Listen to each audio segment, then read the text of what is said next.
오늘 우리에게 주시는 거룩하신 하나님의 말씀은 요한복음 6장 5절에서 13절의 말씀 함께 나누겠습니다. 신약성경 요한복음 6장 5절에서 13절의 본문의 말씀입니다.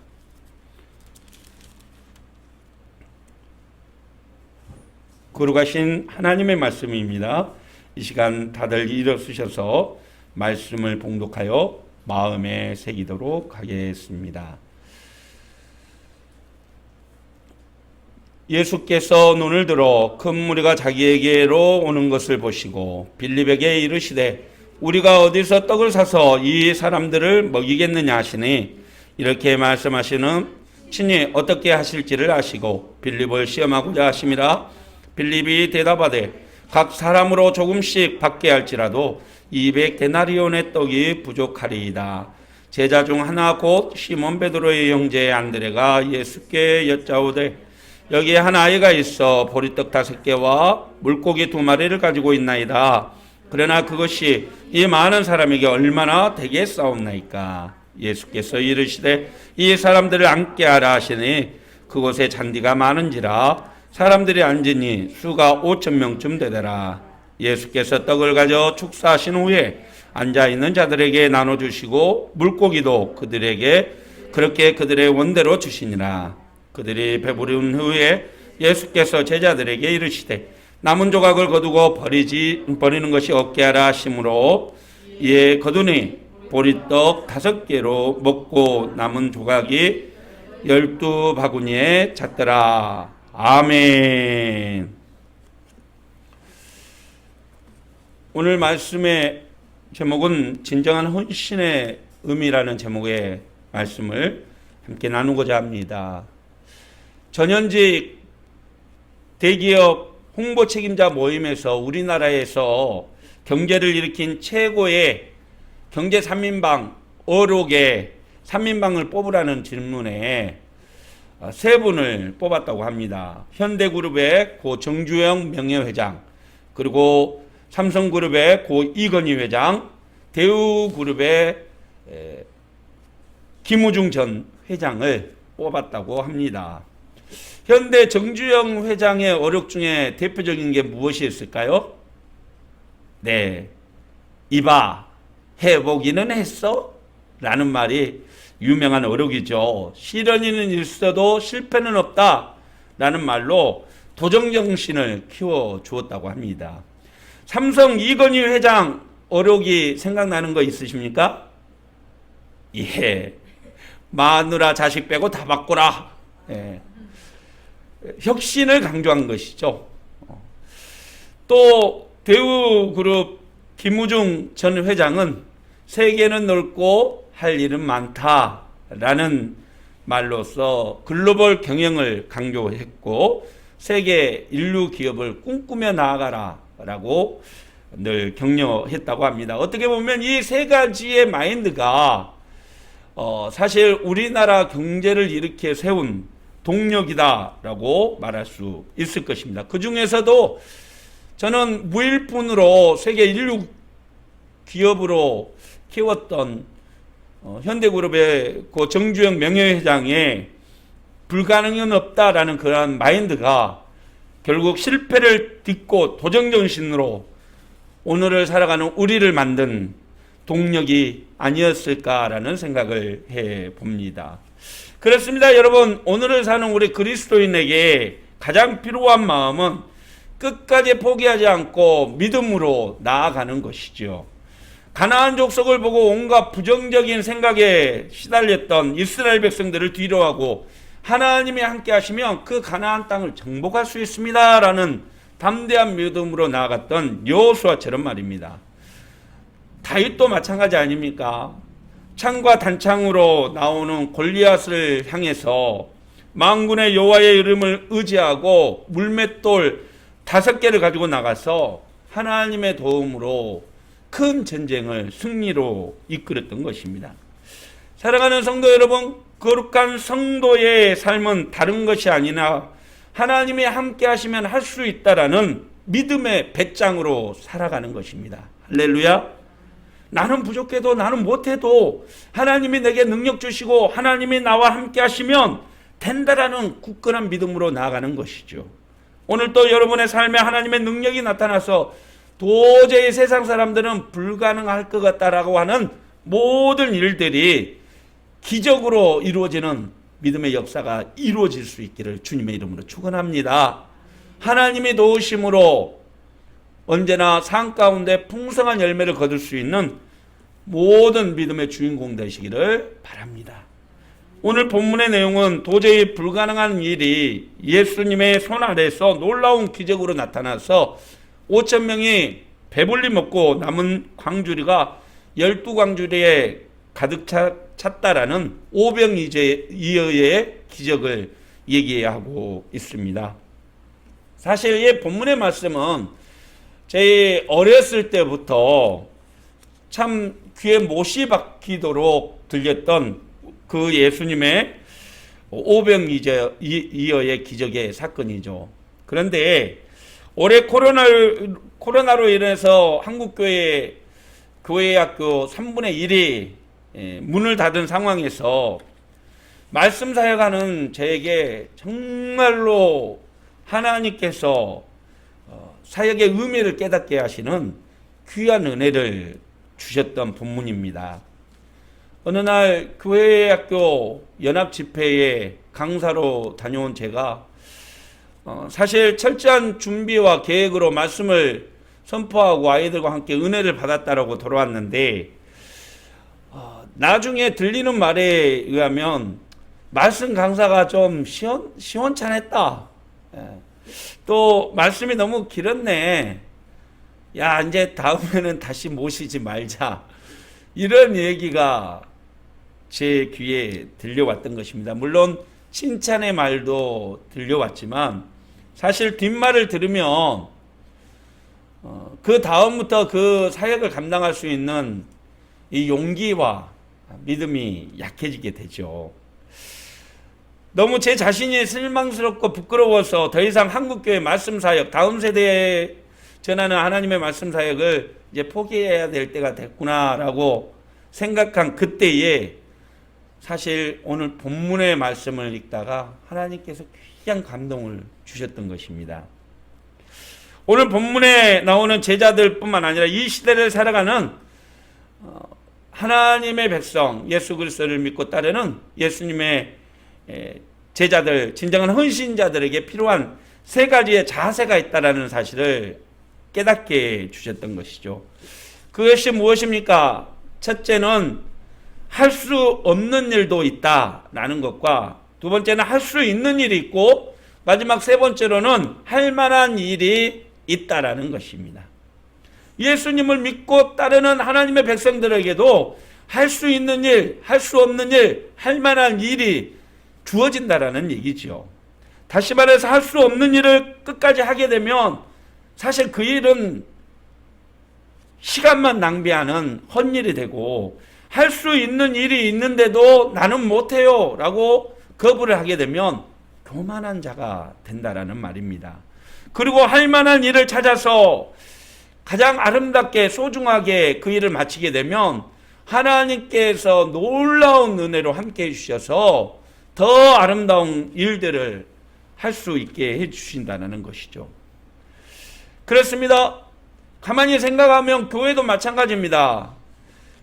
할 수 없는 사람들이 할 일을 찾아서 하게 되면 일은 그르치게 되는 것이죠.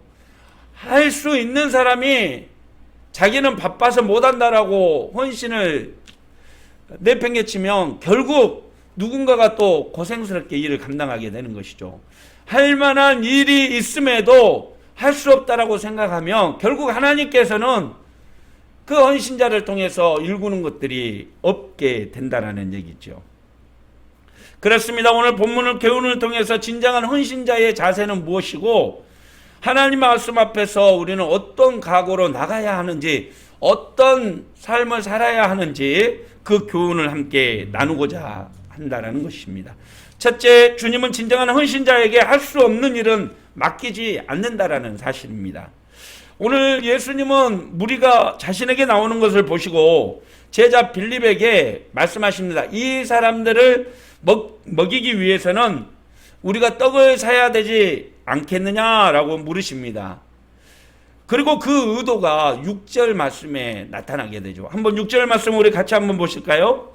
우리말 성경에 나와 있는 말씀을 기억하시면서 한번 봉독하겠습니다.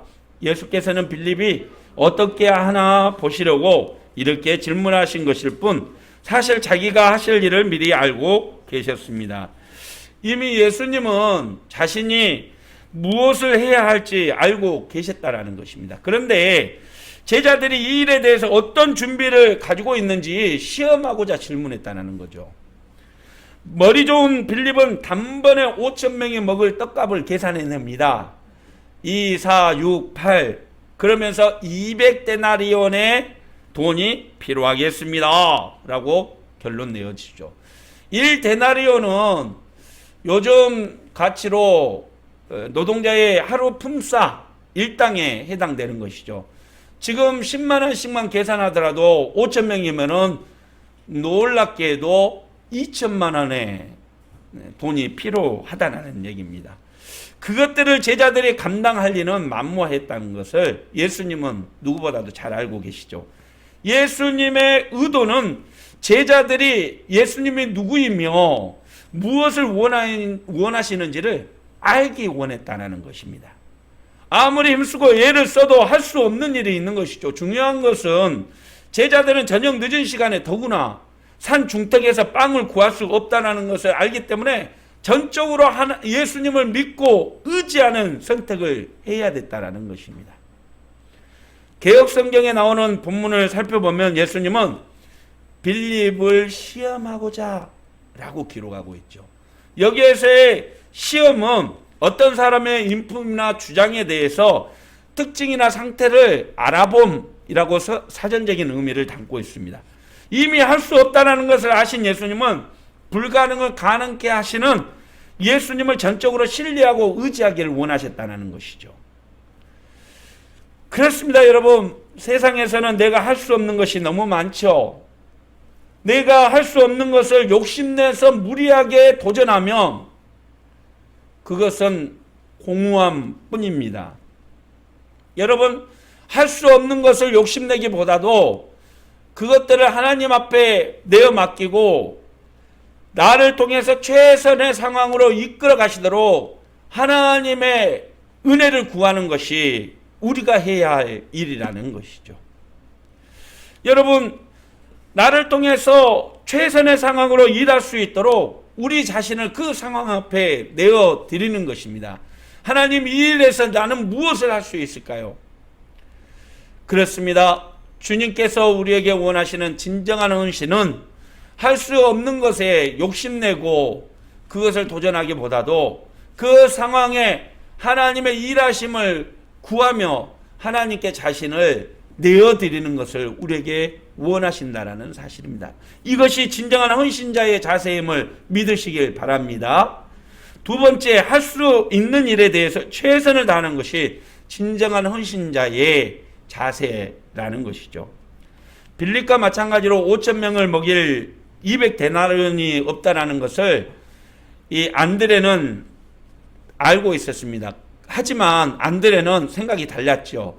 그래서 자신이 할 수 있는 일을 최선을 다하기 위해서 돌아다니면서 보리떡 5개와 물고기 2마리 이것을 가진 아이의 그 도시락을 가지고 예수님께 나와봤던 것입니다. 안드레는 빌립과 달리 예수님이 친히 기적을 베푸실 것을 알고 계셨을까요? 아닙니다. 사실 9절에 보면 안드레의 의도가 보이는데요. 9절 말씀 우리 다시 한번 볼까요? 여기 한 아이가 있어 보리떡 5개와 물고기 2마리를 가지고 있나이다. 그러나 그것이 이 많은 사람들에게 얼마나 되겠사옵나이까? 이까짓 것 가지고 뭔 입에 풀칠이라도 하겠습니까, 예수님? 라는 의도죠. 안드레는 사소한 것 하나라도 가지고 나오면 하나님의 역사를 기대하는 것이 아니라 자신의 노력을 나타내기 위해서 그 도시락을 가지고 나왔다는 것이죠. 하지만 예수님은 한 아이에게 있는 물고기 2마리와 보리떡 5개를 가지시고 제자들에게 말씀하셨습니다. 예수께서 이르시되 10절 말씀 한번 보시죠. 이 사람들을 앉게 하라 하시니, 예수님이 그 도시락을 받아들고 하신 일은 사람들 자리에 앉히라는 것입니다. 여기에서 앉게 하다라는 말은 식사를 할 수 있도록 정리하라라는 뜻을 가지고 있죠.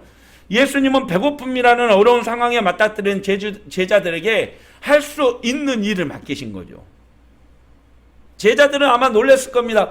아니, 저거 가지고 누구에게 나눠주시려고 이 식사 준비를 하라고 하시나. 하지만 예수님께서는 자신의 할 일을 알고 계셨습니다. 기적을 베풀 현장에 제자들이 동참하길 원했고, 제자들이 믿음으로 그 기적의 현장에 함께하길 원했다는 사실입니다. 그렇습니다. 여러분, 주님은 자신의 할 일에 대해서 제자들이 믿음으로 순종하며 따라오기를 원하셨다는 것이죠. 예수님은 누구보다도 제자들을 잘 아시고 그들의 역량을 속속들이 알고 계십니다. 그래서 불가능한 일을 맡기는 게 아니라 할 일을 맡기시는 것이죠. 자리에 앉혀라, 밥 먹자. 여러분, 그런 상황에서 제자들의 자세는 무엇일까요? 아유, 예수님 200데나리를 어디에서 구하셨어요? 아니, 예수님 뭐 누가 또 가져온대요? 이렇게 의심하고 그 일에 대해서 분석하기보다는 예수님의 말씀 앞에 순종하는 것이 제자들의 아름다운 헌신의 자세라는 겁니다. 할렐루야. 보리떡 5개와 물고기 2마리를 가져온 아이는 그것을 예수님께 드리는 것이 최선을 다해 자신이 할 수 있었던 순종의 일입니다. 제자들은 예수님이 시키신 일에 대해서 최선을 다해서 순종하는 것이 자신의 일이라는 것이죠. 그렇습니다. 사자성어에 매사진선이라는 단어가 있습니다. 모든 일에 내가 할 수 있는 일에 최선을 다한다라는 뜻이죠. 주님이 나에게 맡기신 그 일을 우리가 믿음으로 순종하고 최선을 다해서 일하면 그 결과는 주님께서 책임져 주신다라는 사실입니다. 할렐루야. 감을 따지 않고 그 감이 떨어지기를 기다리는 자는 어리석은 자입니다. 최선을 다해서 내가 할 수 있는 일을 감당하고 주님이 시키는 것은 믿음으로 순종해서 나가면 하나님께서 반드시 더 풍성한 것으로 우리에게 거두게 하실 줄 믿으시길 바랍니다. 이것이 헌신자의 자세임을 늘 기억하며 살아가는 우리가 되기를 소망합니다. 세 번째 자세는 할 만한 일에 최선을 다해서 아름다운 열매를 거두게 하는 것이 진정한 헌신자의 자세라는 뜻이죠. 예수님은 모두가 배불리 먹고 남은 빵들을 거두도록 하셨습니다. 우리 11절 말씀 같이 한번 보실까요? 예수께서 떡을 가져 축사하신 후에 남은 자들에게 나눠주시고 물고기도 그렇게 그들의 원대로 주시니라. 그들이 배부른 후에 예수께서 제자들에게 이르시되 남은 조각을 거두고 버리는 것이 없게 하라 하시므로 이에 거두니 보리떡 5개로 먹고 남은 조각이 12바구니에 찼더라. 오병이어 기적의 사건은 사복음서에 모두 다 기록이 되어 있는데 놀랍게도 요한복음에만 이 남은 빵 부스러기를 거두라라는 명령이 쓰여져 있다는 겁니다. 왜 남은 빵이 12강줄이었을까? 왜 예수님은 남은 빵을 거두라고 했을까? 그것은 영적인 의미가 담겨져 있고 해석이 필요한데 본문에 등장한 숫자들에게는 중요한 비밀이 담겨져 있다는 것입니다. 우선 오병이어의 오는 5을 상징하는 모세 오경, 율법을 의미하는 뜻입니다. 또 2는 증거를 필요합니다. 어디든지 증인을 세울 때는 2명 이상 세워라 라는 것이 율법의 규정이고, 또 12광주리의 12은 12지파, 12제자를 의미하는 것이죠.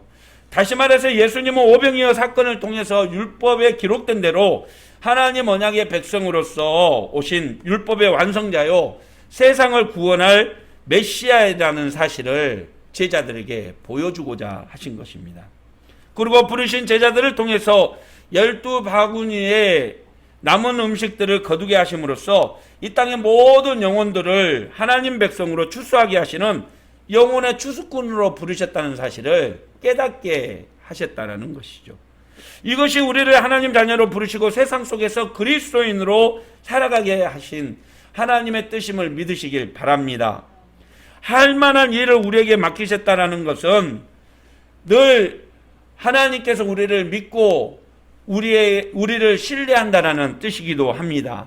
여러분, 할 만한 일을 맡기신 주님의 뜻에 난 못해요, 그 일을 어떻게 내가 합니까? 라고 거부한다면 우리는 순종치 않는 제자의 모습으로 살아가게 된다는 것입니다. 그렇습니다. 오늘 내가 서 있는 자리, 서 있는 곳에 주님은 할만하기 때문에 우리를 세우신 것이고 할만하기 때문에 감당케 하시는 줄 믿으시길 바랍니다. 속썩인 자녀가 있는 부모가 있었습니다. 아무리 얼르고 타일러도 늘 곁길로 나가서 하루는 하나님 앞에 무릎으로 기도했더니 하나님께서 그런 응답을 주셨다라는 겁니다. 네가 맡을만 하니까 네에게 맡겠다라는 것이죠. 사랑하는 성도 여러분, 하나님께서 우리의 모든 삶을 아시기에 하나님은 오늘 또 우리가 할 만한 일을 맡기시고 하나님의 뜻에 순종하며 나가기를 원하고 계십니다. 오늘 또 하나님이 주시는 지혜와 능력으로 할 만한 일 믿음으로 감당하는 저와 여러분이 되시기를 소망합니다. 우리는 오병이어의 기적을 체험하는 하나님의 백성들입니다. 하나님께서 할 수 있고 할 만한 일이 있기 때문에 우리를 부르시고 또 사명자로 일을 맡기시는 줄 믿으시길 바랍니다. 말씀을 마치죠. 얼마 전에 우크라이나에서 선교하시는 선교사님이 보낸 선교편지를 받아봤습니다.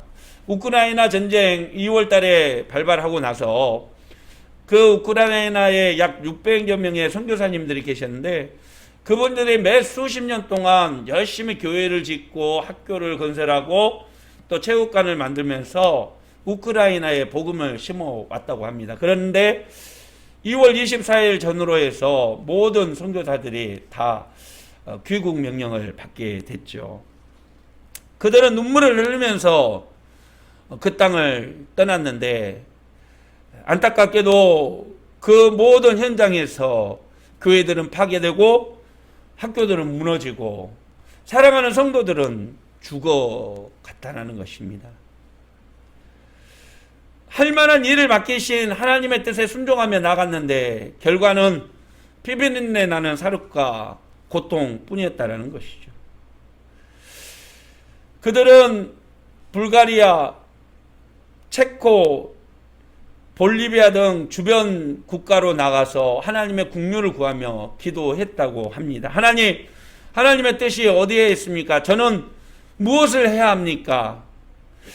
기도하는 그들에게 하나님께서는 굶어 죽어가는 전쟁으로 고통당하는 그들을 위해서 구호물자를 보내도록 마음을 허락하셨다고 합니다. 그리고 그들은 많은 구호물자를 사서 성경책과 함께 우크라이나 곳곳에 전달했다고 합니다.